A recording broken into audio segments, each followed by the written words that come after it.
नमस्ते भाई, जय हिंद। कैसे हैं आप लोग? उम्मीद है मस्त हो गए और बहुत ही बेहतरीन तरीके से अपनी तैयारी में व्यस्त हो गए। आपके सामने दो इतने बड़ी वैकेंसी हैं, उनमें एक है रेलवे ग्रुप डी की वैकेंसी और अभी हाल ही में आए हुए जो फॉर्म है, नोटिफिकेशन जो आया दिल्ली पुलिस कांस्टेबल।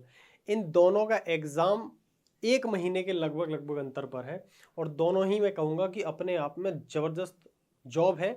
जो स्टार्टिंग में एक बच्चा नौकरी लेना चाहता है उसके लिए ग्रुप डी बहुत बढ़िया नौकरी है। फटाफट से बहुत ज़्यादा मेहनत के करे बिना ये नौकरी लग जाती है। दूसरी चीज़, दिल्ली पुलिस कांस्टेबल ज़बरदस्त नौकरी है। दोनों वैकेंसी आपके सामने है। मैं आपको दोनों के लिए धीरे धीरे गाइड करूंगा आने वाले समय में। आज मैं ग्रुप डी के ऊपर बात करने आया हूँ कि इस नौकरी को आप कैसे ले सकते हो अगले कुछ समय के अंदर। अभी हमने जाना है कि लास्ट में मुश्किल से आपके पास कुछ ही समय बचा है, 50 दिन का समय हम अप्रोक्स मान के चलते हैं कि इन 50 दिनों में आप किस हिसाब से पढ़ें ताकि सिलेक्शन इंश्योर हो सके। देखो, आपको बहुत सारी चीज़ें बहुत लोग बताते हैं, मैं आपको बहुत डिटेल में और बहुत तसल्ली के साथ कुछ चीज़ें बताऊंगा। अगर आपने उनको इम्प्लीमेंट किया तो आप 100% अपने अंदर चेंजेस देखोगे और मार्क्स भी बढ़ेंगे आपके मॉक टेस्ट के अंदर। लेकिन ध्यान से चीज़ों को सुनना है, लास्ट तक वीडियो को देखना है, ठीक है। और मैं आपको और बता देता हूँ कि ग्रुप डी का जो एग्ज़ाम है, ये 2019 में कभी वैकेंसी आई थी, तब मैं ग्रेजुएट वगैरह था नहीं। ये मैंने भी भरा था और मैंने भी ये प्रॉपर क्वालिफाई कर रखा है एग्ज़ाम। ज्वाइन वाइन नहीं किया वो बात अलग है। तो मुझे बहुत अच्छे से चीज़ें पता है कि कैसे कैसे एग्ज़ाम को क्रैक करना है। मैं आपको बताता हूँ, देखो एजुकेशनल जो क्वालिफिकेशन है 10th पास है। वैकेंसी अगर मैं बोलूँ कि ग्रुप डी के अकॉर्डिंग बहुत ज़्यादा है, तो मैं कहूँगा ग्रुप डी के अकॉर्डिंग बहुत ज़्यादा वैकेंसी नहीं है। ये वैकेंसी ग्रुप डी के हिसाब से बहुत ज़्यादा होनी चाहिए थी, जबकि नहीं है। इसके अलावा फॉर्म इसके अच्छे खासे भरे जा चुके हैं, तो वैकेंसी उतनी नहीं है जितनी होनी चाहिए थी। बट ऐसा भी नहीं है, फिलहाल जितनी वैकेंसी उतनी पर ज़बरदस्त मेहनत करनी। 2025 में देखें तो 32,438 वैकेंसी हैं। 2019 में कहीं ज़्यादा वैकेंसी थी, ठीक है, 1,03,769 वैकेंसी। 2018 में भी ठीक ठाक 62,000 के आसपास वैकेंसी थी। तो इस बार थोड़ी सी वैकेंसी तो कम है, जबकि कई साल बाद आई है। बट रेलवे का कहना ये है कि हम जल्दी जल्दी वैकेंसी लेकर के आएंगे, अब गैप को कम कर देंगे। ठीक है भैया, मान ली हमने बात। फिलहाल हमें ये एग्ज़ाम टारगेट करना है, इस एग्ज़ाम के बारे में हमें चीज़ें देखनी है। सिलेबस आप सबको पता है, हालांकि थोड़ा अजीब सा दिख रहा होगा ये, कि 1.5 घंटे का आपके पास समय होगा।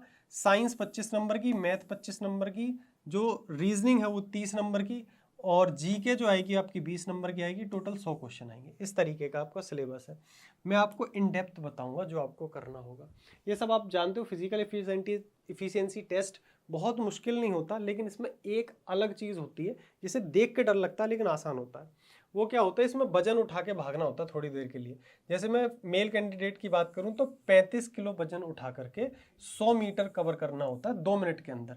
और जो बाकी आपका एक्चुअल दौड़ होती है वो कितनी होती है, 1000 मीटर की दौड़ होती है 4 मिनट 15 सेकंड में। ऐसी फीमेल के लिए आप देख लेना। ये बात की बात है, पहले तो एग्जाम है, उस एग्जाम पे बात करेंगे, ठीक है। फिजिकल बहुत मुश्किल नहीं आता। ये कहता हूँ, अगर मेरे जैसा आदमी फिजिकल क्लियर कर ले रहा है तो आप तो 100% कर लोगे। मैंने भी इसका फिजिकल मार दिया था एक बार में जाके, तो आप ऐसा मान लो इसका था आसान से फिजिकल है, इसमें कुछ भी नहीं है, ठीक है। अब आ जाओ सवाल। सवाल बोल रहा हूँ, एक तो इतनी आदत पड़ गई है सवाल की, हर चीज़ में सवाल घुस जाता है। अब सबसे ठहर के एक बात को सबसे पहले समझना है, इस एग्ज़ाम को क्वालिफाई करने के लिए अपने पास क्या क्या है। सबसे पहली चीज़ हमने को क्या चेक करना है, चेक योर सिलेबस डीपली। आगे बढ़ने से पहले हमेशा जो भी आपका सिलेबस है उसको आप डीपली चेक करो कि अपने पास अगले 50 दिन बचे हैं। अब इन 50 दिन में अपना कितना तो सिलेबस कवर हो चुका है और कितना सिलेबस अभी कवर नहीं है, ठीक है। जो सिलेबस कवर हो गया है, सिंपल सी बात है, उसके लिए क्या करना है, उसका तो सिर्फ अपने को रिवीजन करना है, तो टेंशन नहीं है। लेकिन जो सिलेबस अभी कवर नहीं है, तो समझ लो अगर सिलेबस ही बहुत सारा छूटा हुआ है तो हम वैसी रेस से बाहर है। तो सबसे पहला काम होगा कि 30 दिन के अंदर सबसे मैक्सिमम टाइम हम देंगे अपने सिलेबस को कवर करने के लिए। आप जहाँ से भी पढ़ रहे हो, जैसे भी पढ़ रहे हो, आपको अच्छे से तसल्ली से बैठना। मैं आपको एक चीज़ बता रहा हूँ, स्ट्रेटजी बताने वाले लोग या मैं आपको गाइड कर रहा हूँ, सिर्फ गाइड कर सकता हूँ। लेकिन जितना तुम बैठ के अपनी टेबल पे आंखें बंद करके सोच के फिर आंखें खोल के उस पेज पे लिख के जितना शांति से आप एनालाइज करोगे कि आप कितना पढ़ चुके हो सिलेबस और कितना बाकी है, ये आप ही एनालाइज कर सकते हो। रास्ते में बता रहा हूँ, सिलेबस आपको किसी भी हालत में अगले 30 दिन के अंदर कवर करना है। क्यों कवर करना है? क्योंकि उससे अगले जो लास्ट के 20 दिन बचेंगे, जो बिल्कुल लास्ट के वेरी लास्ट डेज होंगे तुम्हारे, उस समय सिर्फ और सिर्फ रिवीजन बाकी कर सकते हो, इसके अलावा कुछ नहीं करोगे आप। ठीक है, उस 20 दिनों को सिर्फ डेडिकेटेड करना है आपने रिवीजन के लिए। उस टाइम पे आप कुछ भी नया मत पढ़ना। उस टाइम पे नया पढ़ना आपके लिए बहुत रिस्की होगा। और नया पढ़ना भी है कुछ टॉपिक, तो कैसे पढ़ना मैं बता रहा हूँ। उसमें आपके मॉक टेस्ट हेल्प करेंगे। जैसे आपको मॉक टेस्ट लगाने हैं अल्टरनेट डेज पे अभी से, ठीक है। और उनको क्या करना, डीपली एनालाइज करना है। देखो बहुत सारे बच्चे क्या करते हैं कि मॉक टेस्ट लगाने में तो एनर्जी लगा देंगे, भाई टाइमर चल रहा है, आप शांति से मॉक टेस्ट लगा रहे हो, ठीक है। मॉक टेस्ट आपको पता है अच्छे से, स्केल अप एप्लीकेशन है अपनी, वहाँ भी आपके लिए मॉक टेस्ट अवेलेबल है, बहुत बहुत अच्छे मॉक टेस्ट है, बहुत कम प्राइस पे अवेलेबल है, ठीक है। वहाँ से भी आप लगा सकते हो। लेकिन दिक्कत ये, बच्चा मॉक टेस्ट तो लगाता है, उसको डीपली एनालाइज नहीं करता। जबकि मैं कहता हूँ आप मॉक टेस्ट जो भी लगा रहे हो, इससे कहीं ज़्यादा इंपॉर्टेंट है एनालाइज करना।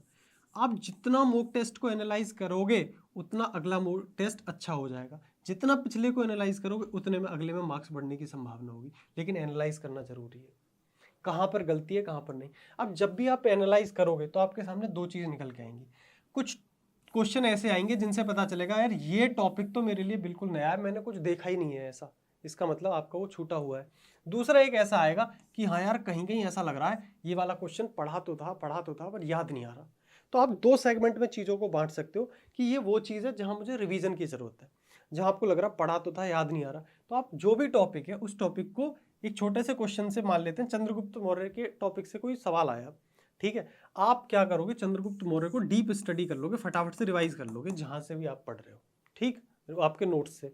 लेकिन जो चीज़ आपके लिए बिल्कुल ही नई है उसके लिए आपको ये डिसाइड करना है कि समय ज़्यादा नहीं है। अगर वो बहुत कॉम्प्लिकेटेड टॉपिक है तो आप उसे छोड़ ही दो। लेकिन अगर आपको लग रहा है कि कम समय के अंदर हो सकता है तो उस स्पेसिफिक टॉपिक को यूट्यूब पे डालो, आपको वीडियोस मिल जाएंगी, वहाँ से यूट्यूब से आप उसको कवर करो, ठीक है। तो ये मॉक टेस्ट आप जब डेली दोगे तो ये सिचुएशन आपके सामने लगभग डेली बनेगी। कुछ ऐसा आएगा जो बिल्कुल नहीं पढ़ा होगा, बट ये धीरे धीरे खत्म होता चला जाएगा। फिर बस बचेगा आपके पास ये, यार ये पढ़ा तो है याद नहीं आया, बस उसको रिवाइज करते रहना। बाकी आपको पहले आप एनालाइज कर सकते हो कि कितना आपने कवर कर लिया, कितना आपका बचा है, वो आपको करते ही रहना, ठीक है। वो तो एक दिन का काम है, बस इसको बनाना एक दिन का काम है कि भाई मेरा इतना सिलेबस अभी रह गया और इतना मुझे करना है। ये चीज़ आप डीपली करोगे, ठीक है। आओ अब बात करते हैं तीसरी चीज़, फॉर्मूले एंड कैलकुलेशन टूल्स। इस एग्ज़ाम के अंदर जो चीज़ है उसमें एक चीज़ है साइंस, और ये खतरनाक है, मैं तुम्हें बताऊंगा अभी आगे, तुम ध्यान से समझना। फॉर्मूले और जितने भी तुम्हारे कैलकुलेटिव टूल्स हैं, कैलकुलेटिव टूल्स क्या होते हैं, मैंने आपको बहुत बार बोला है कि आप हमेशा एक कैलकुलेशन शीट तैयार करो जिसमें कैलकुलेटिव टूल्स में एक तो आपके टेबल्स आ जाएंगे, स्क्वायर्स आ जाएंगे, ठीक है, क्यूब्स आ जाएंगे। ये जो सारी चीज़ें हैं इन सबको एक जगह लिख के आपको रिवाइज करना है। कितना करना है जी, 20 मिनट डेली करना है। और इनमें क्या क्या आएगा, मैथ के फॉर्मूले और टेबल वगैरह ये आ गए। दूसरा, रीजनिंग में कुछ ही ऐसे टॉपिक हैं जहाँ कुछ कॉन्सेप्ट होते हैं फॉर्मूले टाइप के, जैसे कैलेंडर में कुछ चीज़ होती है कि भाई ऐसे आप कैलकुलेट करो, तो उसको एक जगह लिख लो बहुत छोटे साइज में कि भाई एक कोने में फटाक से आंखें देख लेंगी और फटाक से रिवाइज हो जाएगा। दूसरा हो गया आपका साइंस। साइंस में ग्रुप डी के अंदर न्यूमेरिकल्स आते हैं, तो मैं कहूँगा बिल्कुल आते हैं।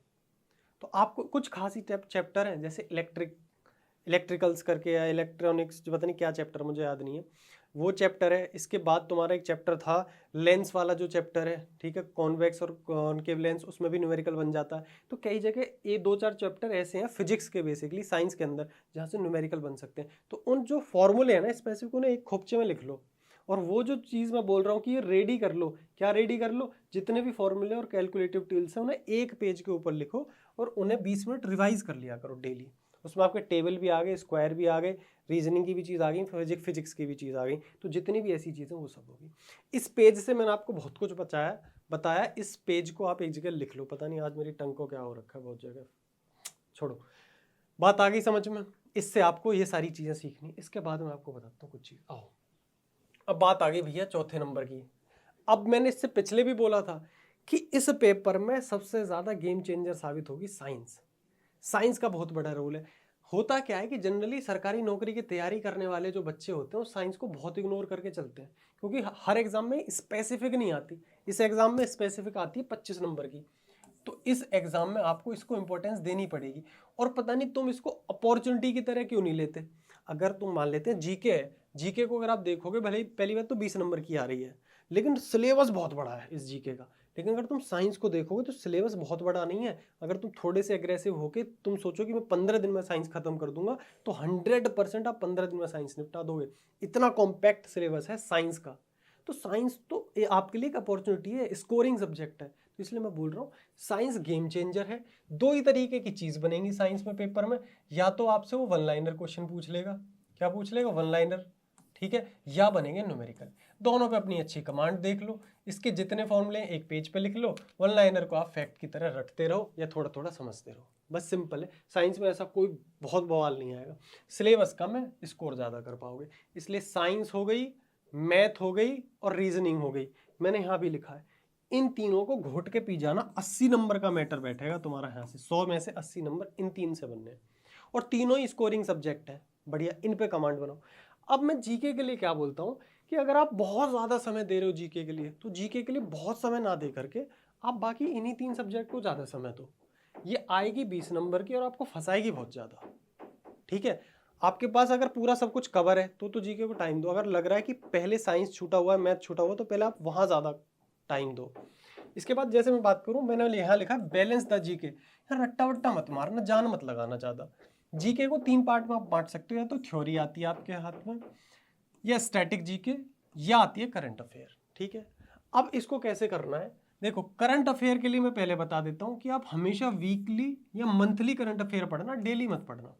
डेली आप डाटा लिखोगे, इकट्ठा करोगे, आपका वो आधा घंटा 45 मिनट खा जाएगा और वो आपके लिए यूजलेस साबित होगा। डेली 45 मिनट आप इसके लिए नहीं गवा सकते। इससे ज़्यादा बढ़िया आप साइंस के फैक्ट याद करो, ज़्यादा बढ़िया आप मैथ सॉल्व करो, ठीक। दूसरी चीज़, मंथली और वीकली आप करो, क्वेश्चन फंसेगा तो फंस जाएगा, वरना भाड़ में जाएगा, इससे इतनी दिक्कत भी नहीं आने वाली। अब बात आती है थ्योरी और स्टैटिक जीके। स्टैटिक जीके तो जस्ट क्या चीज़ है, वन लाइनर फैक्ट हो गए, वो याद करने, या फिर पहला प्रधानमंत्री कौन, पहला उपराष्ट्रपति कौन, ये सब चीज़ें, वो एक तरफ से रट्टा मारना, उसका रट्टा ही लगेगा। अब बात आती है थ्योरी की। थ्योरी में हमेशा कहता हूँ, जैसे हिस्ट्री है, हिस्ट्री को पढ़ने के लिए, इतिहास को पढ़ने के लिए इतनी शानदार चीज़ है भाई, चंद्रगुप्त मौर्य हो गया, या तुम्हारे जितने भी मतलब हिस्टोरिक चीज़ें हैं, उनकी एक चेन बनी हुई है, ठीक है। एक पितृहंता वंश करके, अब तो मुझे याद नहीं रहा, जब तैयारी के टाइम पे बहुत सारी चीज़ें याद थी, तो वो क्या करते हैं कि ये अपने फादर को मारता है, फिर वो अपने फादर को मारता है, तुमने ये सब कहानी, तो आपको इंटरेस्ट लेकर के एक चेन बनानी है दिमाग में। जब आप चेन बनाकर पढ़ोगे ना, तो आप कनेक्शन बिल्ड करोगे, अच्छा ये इसके बाद ये आया, इसके बाद ये आया, तो इस तरीके से उसमें बड़ा फायदा होता है। तो एक स्टोरी बनाओ माइंड में, तब इस चीज़ को करो, कनेक्शन बना बना के याद करो थ्योरी को। ये तीनों पोर्शन इस तरीके से। समय में फिर भी करो, बहुत समय इसमें मत लगाना। जीके में 20 नंबर की आएगी, इससे कहीं ज़्यादा बेहतर है उन तीनों में समय लगाओ। ऐसा नहीं है कि बिल्कुल इग्नोर कर देंगे, बट थोड़ा थोड़ा समय देकर करना है। वन लाइनर आप फैक्ट याद करने, करंट अफेयर को कैसे पढ़ना वो मैंने बता दिया, और थ्योरी को कोशिश करो एक कनेक्शन बिल्ड करके पढ़ने की। कनेक्शन बिल्ड करने का फायदा ये होता है, 4 ऑप्शन में से एलिमिनेट भी कर पाते हो आप, समझ लो। इसलिए मैं हमेशा बोलता हूँ कनेक्शन बिल्ड करके आप ये पढ़ो। बाकी ये जो मैंने सब कुछ बताया, इसको कर कैसे पाओगे, तो उसके लिए एक रामबाण तरीका है, target before sleep, complete before sleep. जब भी आप सोने जा रहे हो, तो उससे पहले आप टारगेट बिल्डिंग करो, मतलब कि कल मैं ये काम करूंगा, आप यहाँ पे लिखोगे, ठीक है, लिख लिया।